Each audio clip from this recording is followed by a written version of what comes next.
reading from the Gospel of Luke. At that very hour, some Pharisees came and said to Jesus, "Get away from here, for Herod wants to kill you."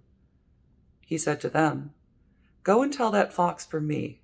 Listen, I'm casting out demons and performing cures today and tomorrow, and on the third day I finish my work. Yet today, tomorrow, and the next day I must be on my way, because it is impossible for a prophet to be killed outside of Jerusalem. Jerusalem, Jerusalem, the city that kills the prophets and stones those who are sent to it.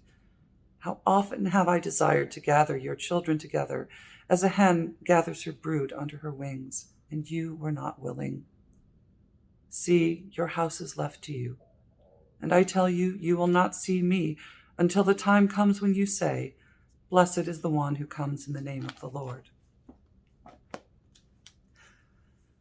Well, what I hear in today's proclamation from the Gospel of Luke is two things. I hear Jesus speaking of God's longing for us, and I hear Jesus speaking of the agency, the radical agency that you and I and all of God's creation have been given.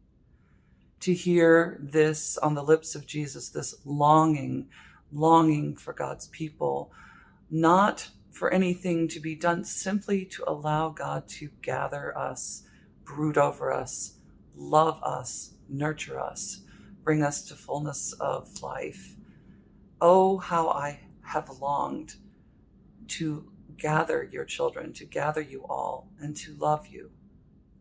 These words on the lips of Jesus conveying God's desire for all of creation to be at one and to be simply loved.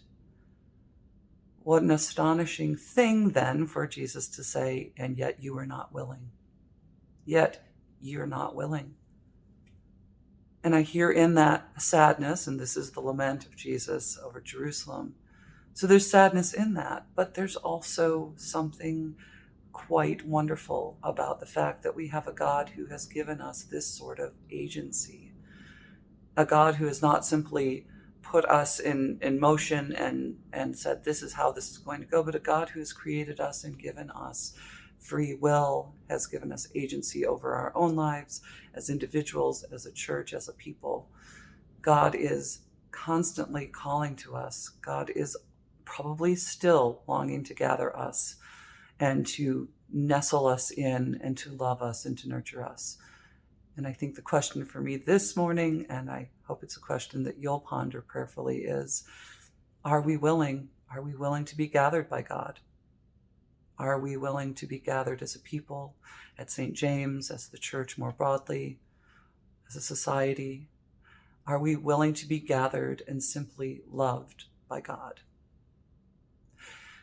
Of course, God then asks us to take that well-being and on God's behalf, take that further out into further and further circles out from this little safe nest. But the first step of it is to allow God to gather and to love us.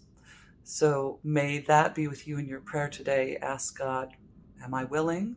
If I'm not willing, what's standing in my way? And might we all hope to come to a more faithful, hopeful, and joyful proclamation of God's love in this world, because we ourselves have taken the time to allow God to love us. May God be with you this day in your prayer, and may God bless you and keep you this day and always. Amen.